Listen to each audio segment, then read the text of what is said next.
कल आपने रासपुतिन की जो घटना कही वह विस्मयजनक है।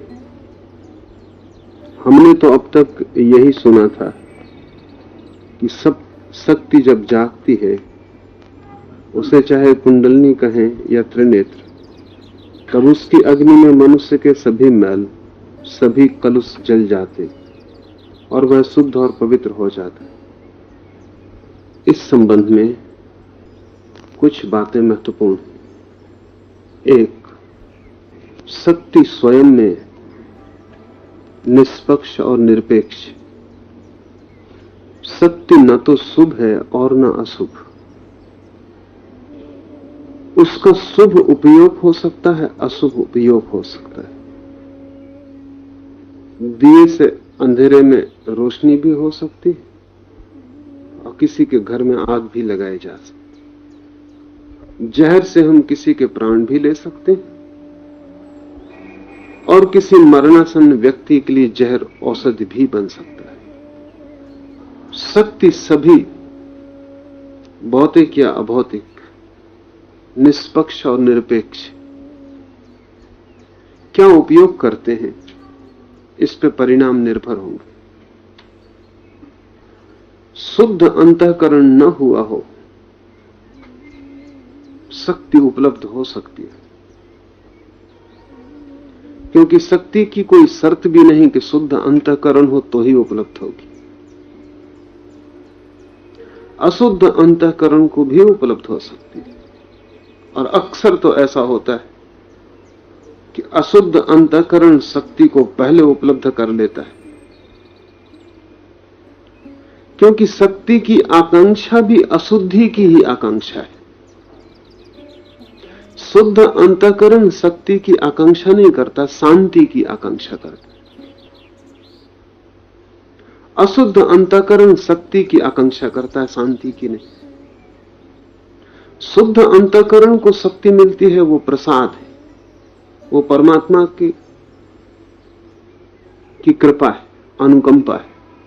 वो उसने मांगा नहीं, वो उसने चाहा भी नहीं, वो उसने खोजा भी नहीं, वो उसे सहज मिला है। अशुद्ध अंतःकरण को शक्ति मिलती है, वो उसकी वासना की मांग है, वो प्रभु का प्रसाद नहीं। वो उसने चाहा है, यत्न किया है और उसे पा लिया है। शक्ति की चाह ही हमारे भीतर इसलिए पैदा होती है कि हम कुछ करना चाहते हैं, शक्ति के बिना न कर सकेंगे। शुद्ध अंतःकरण कुछ करना नहीं चाहता, शक्ति की कोई जरूरत भी नहीं। अशुद्ध अंतःकरण बहुत कुछ करना चाहता है, वासनाओं की पूर्ति करनी है, महत्वाकांक्षाएं भरनी है, मन की पागल दौड़ है, उस दौड़ के लिए सहारा चाहिए, ईंधन चाहिए, तो शक्ति की मांग होती। और शक्ति मिलती है न तो शुद्धि से न अशुद्धि से, शक्ति मिलती है यत्न, प्रयत्न, साधना से। अगर कोई व्यक्ति अपने चित्त को एकाग्र करे तो शुभ विचार पर भी एकाग्र कर सकता है, अशुभ विचार पर भी। इस संबंध में महावीर की अंतर्दृष्टि बड़ी गहरी है। महावीर ने ध्यान के दो रूप कर दिए, एक को वे धर्म ध्यान कहते हैं, एक को अधर्म ध्यान। ऐसा भेद मनुष्य जाति के इतिहास में किसी दूसरे व्यक्ति ने नहीं किया। यह भेद बड़ा कीमती है। हमें तो लगेगा कि सभी ध्यान धार्मिक होते, लेकिन महावीर दो हिस्से करते हैं, अधर्म ध्यान और धर्म ध्यान। तो ध्यान अपने आप में धार्मिक नहीं, शुद्ध अंतःकरण के साथ जुड़े तो ही धार्मिक है, अशुद्ध अंतःकरण के साथ जुड़े तो अधार्मिक है। आपको भी अनुभव हुआ होगा, धार्मिक ध्यान का तो अनुभव शायद न हुआ हो, लेकिन अधार्मिक ध्यान का आपको भी अनुभव हुआ है। जब आप क्रोध में होते हैं तो चित्त एकाग्र हो जाता है, जब काम वासना से भरते हैं तो चित्त एकाग्र हो जाता है। परमात्मा पे मन को लगाना हो तो यहां वहां भटकता है। एक सुंदर स्त्री मन में समा जाए तो भटकता नहीं, सुंदर स्त्री में रुक जाता है। परमात्मा की मूर्ति पर ध्यान को लगाएं तो बड़ी मेहनत करनी पड़ती, तो भी नहीं रुकता, एक नग्न चित्री स्त्री का चित्र सामने रखा हो तो मन एकदम रुक जाता है, कहीं जाता नहीं। पास शोरगुल भी होता रहे तो भी मन विचलित नहीं होता। इसे महावीर अधर्म ध्यान कहते हैं। ये भी ध्यान तो है ही, क्योंकि ध्यान का तो मतलब है मन का ठहर जाना। वो कहां ठहरता है ये सवाल नहीं।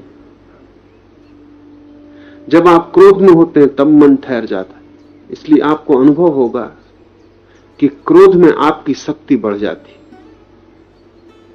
साधारणता हो सकता है आप में इतनी शक्ति ना हो, लेकिन जब क्रोध में आप होते हैं तो अनंत गुना शक्ति हो जाती।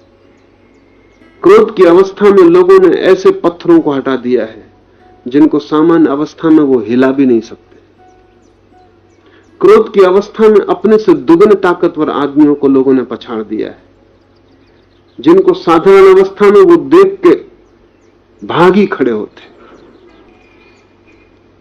क्रोध में मन एकाग्र हो जाता है, शक्ति उपलब्ध होती। वासना के क्षण में मन एकाग्र हो जाता है, शक्ति उपलब्ध होती। एकाग्रता शक्ति। कहां एकाग्र कर रहे हैं ये बात एकाग्रता के लिए आवश्यक नहीं है कि वो शुभ हो या अशुभ हो। रास्पुटिन जैसे व्यक्ति बड़ी एकाग्रता को साधते हैं, लेकिन हृदय अशुद्ध है। उस एकाग्रता का अंतिम परिणाम अशुभ होता है। रास्पुटिन ने अपनी शक्तियों का जो उपयोग किया, जार का एक ही लड़का था, रूस के सम्राट का एक ही लड़का था, और सम्राट और साम्राज्ञी दोनों ही उस लड़के के लिए बड़े चिंतातुर थे। वो बचपन से ही बीमार था, अस्वस्थ था। रास्पुटिन की किसी ने खबर दी कि वो शायद ठीक कर दे। रास्पुटिन ने उसे ठीक भी कर दिया। रास्पुटिन ने उसके सिर पर हाथ रखा और वो बच्चा पहली दफा ठीक स्वस्थ अनुभव हुआ। लेकिन तब से पूरे सम्राट के परिवार को रास्पुटिन का गुलाम हो जाना पड़ा, क्योंकि रास्पुटिन 2 दिन के लिए कहीं चला जाए तो वो बच्चा अस्वस्थ हो जाए। रास्पुटिन का रोज राजमहल आना जरूरी। और ये बात थोड़े दिन में साफ हो गई कि रास्पुटिन अगर न होगा तो बच्चा मर जाए। इलाज तो कम हुआ, इलाज बीमारी बन गया। पहले तो कुछ चिकित्सकों का परिणाम भी होता था, अब किसी का भी कोई परिणाम न रहा। अब रास्पुटिन की मौजूदगी नियमित चाहिए। और उस लड़के के आधार पर रास्पुटिन जितना शोषण कर सकता था, जार का और जारीना का, उसने किया। उसने जो चाहा वो करवाया। मुल्क का प्रधानमंत्री भी नियुक्त करना हो तो रास्पुटिन जिसको इशारा करे वो प्रधानमंत्री हो जाए, क्योंकि वो लड़के की जान उसके हाथ में हो गई। जिस व्यक्ति ने चित्त को बहुत एकाग्र किया हो, ये बड़ा आसान है। वो बच्चा सम्मोहित हो गया, वो बच्चा हिप्नोटाइज्ड हो गया। अब ये सम्मोहित अवस्था उस बच्चे की शोषण का आधार बन गई। जीसस ने भी लोगों को स्वस्थ किया है। जीसस ने भी लोगों के सिर पर हाथ रख के उनकी बीमारियां अलग कर दी। रास्पुटिन के पास भी ताकत वही है जो जीसस के पास है। रास्पुटिन भी बीमारी दूर कर सकता है, लेकिन रास्पुटिन बीमारी को रोक भी सकता है। जीसस वो न कर सकेंगे। रास्पुटिन बीमारी का शोषण भी कर सकता है, जीसस वो ना कर सकेंगे।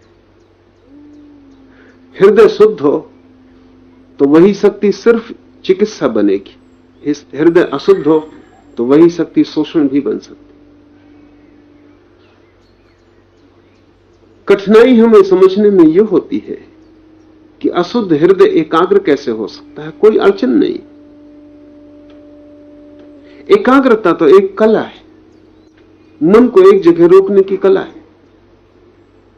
इसलिए अगर दुनिया में बुरे लोगों के पास भी शक्ति होती है तो उसका कारण यही है कि उनके पास भी एकाग्रता होती है। हिटलर के पास बड़ी एकाग्रता है। जर्मन जैसी बुद्धिमान जाति को इतने बड़े पागलपन में उतार देना सामान्य व्यक्ति की क्षमता नहीं। हिटलर ने जो भी कहा वो जर्मन जाति ने स्वीकार कर लिया। उसकी आंखों में जादू था, उसके कहने में बल था, उसके खड़े होते से सम्मोहन पैदा हो जाता। जर्मनी की पराजय के बाद जिन लोगों ने अंतर्राष्ट्रीय अदालत में वक्तव्य दिए उसमें बड़े बुद्धिमान लोग थे, प्रोफेसर थे, यूनिवर्सिटी के वाइस चांसलर थे। उन्होंने यही कहा कि हम अब सोच भी नहीं पाते कि हमने ये सब कैसे किया, जैसे कोई शक्ति हमसे करवा रही थी।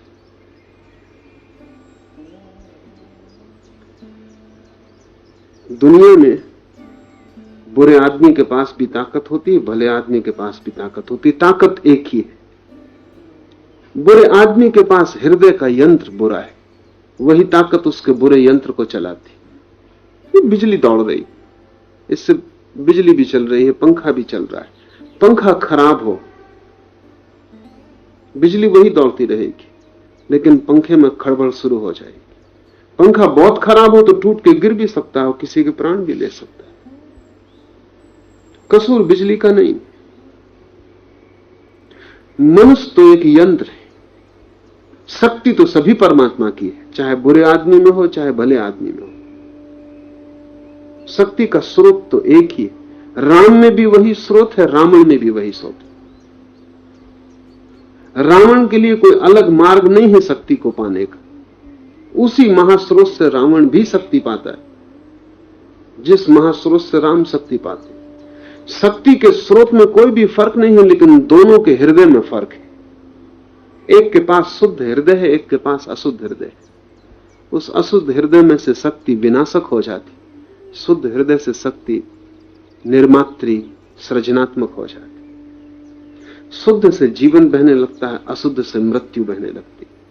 शुद्ध से प्रकाश बन जाता है, अशुद्ध से अंधकार बन जाता है। लेकिन शक्ति का स्रोत एक है, दो स्रोत हो भी नहीं सकते, दो स्रोत का कोई उपाय भी नहीं। कितना ही बुरा आदमी हो, परमात्मा उसके भीतर वही है। इसलिए जो सद्गुरु वस्तुतः सैकड़ों लोगों पर साधना का प्रयोग किए हैं, करवाए, उन्होंने अनिवार्य रूप से कुछ व्यवस्था की है जिससे कि अंतःकरण शुद्ध हो, या तो साधना के साथ शुद्ध हो या साधना के पूर्व शुद्ध हो। शक्ति की घटना घटने के पहले अंतःकरण शुद्ध हो जाए, अन्यथा हित की जगह अहित की संभावना है। आप सोचें, अगर आपको अभी शक्ति मिल जाए तो आप क्या करेंगे?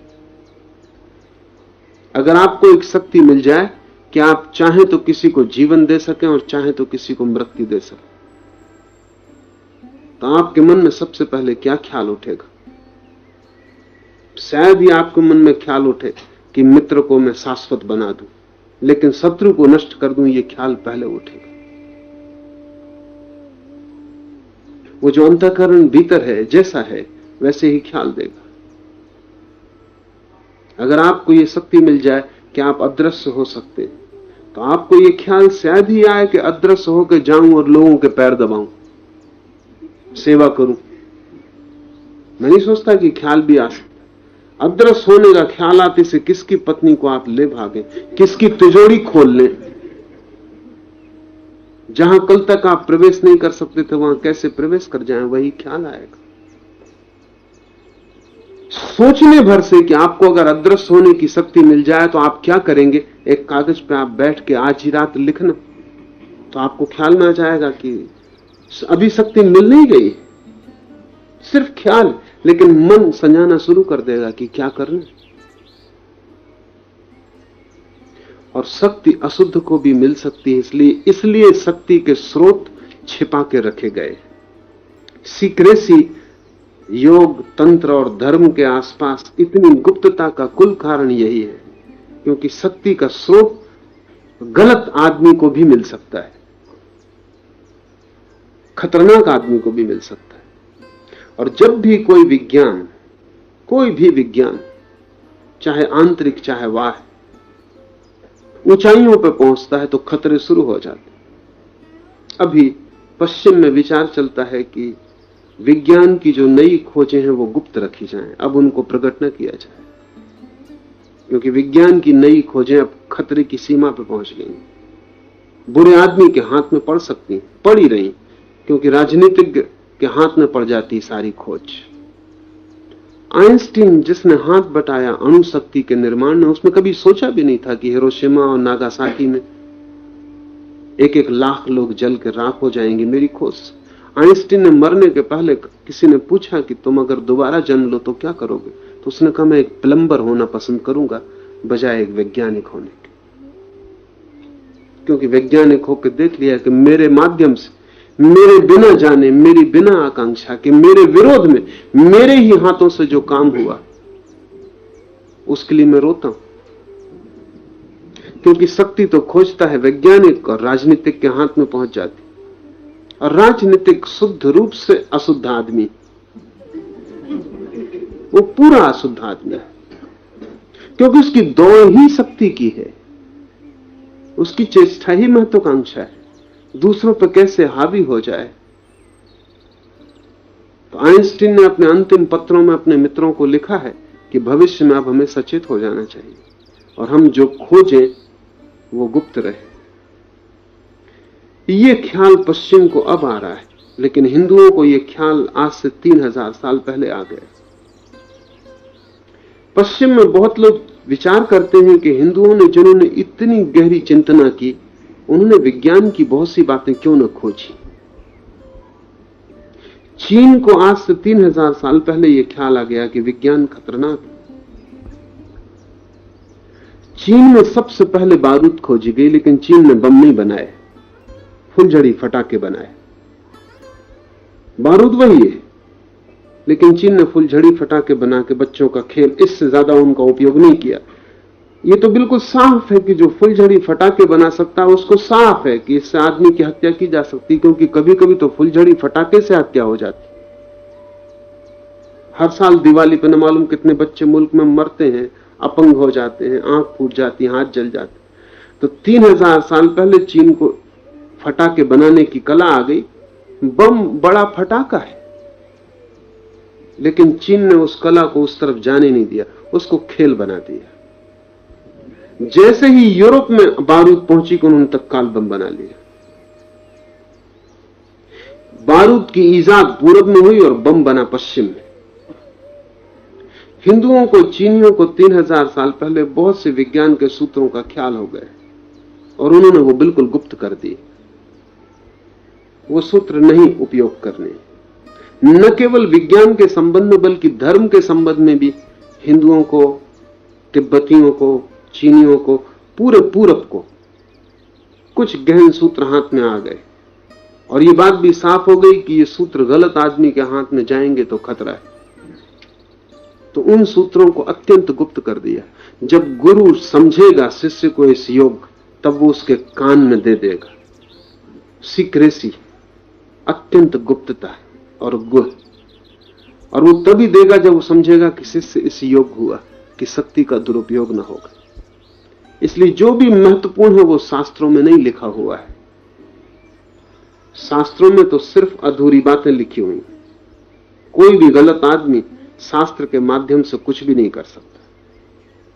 शास्त्र में मूल बिंदु छोड़ दिए गए, जैसे सब बता दिया गया, लेकिन चाबी शास्त्र में नहीं। महल का पूरा वर्णन, भीतर के एक एक कक्ष का वर्णन, लेकिन ताला कहां लगा है इसकी किसी शास्त्र में कोई चर्चा नहीं। और चाबी का तो कोई हिसाब शास्त्र में नहीं। चाबी तो हमेशा व्यक्तिगत हाथों से गुरु शिष्य को देगा।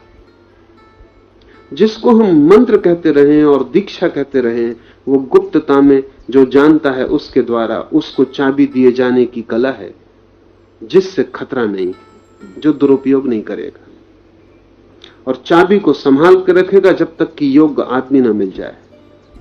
और अगर योग्य आदमी न मिले तो हिंदुओं ने तय किया कि चाबी को खो जाने देना, हर्जा नहीं। जब भी योग्य आदमी होंगे चाबी फिर खोजी जा सकती है, लेकिन गलत आदमी के हाथ में चाबी मत देना, वो बड़ा खतरा है। और एक बार गलत आदमी के हाथ में चाबी चली जाए तो अच्छे आदमी के पैदा होने का उपाय ही समाप्त हो जाता। तो ज्ञान चाहे खो जाए, लेकिन गलत को मत देना। ये जो हिंदुओं ने ब्राह्मण, क्षत्रिय और वैश्य और शूद्र की व्यवस्था की, उस व्यवस्था में ये सारा का सारा ख्याल था। ब्राह्मण के अतिरिक्त चाबी किसी को न दी जाए, शूद्र के हाथ तक तो पहुंचने न दी जाए। शूद्र से कोई मतलब उस आदमी का नहीं जो शूद्र घर में जन्मा है।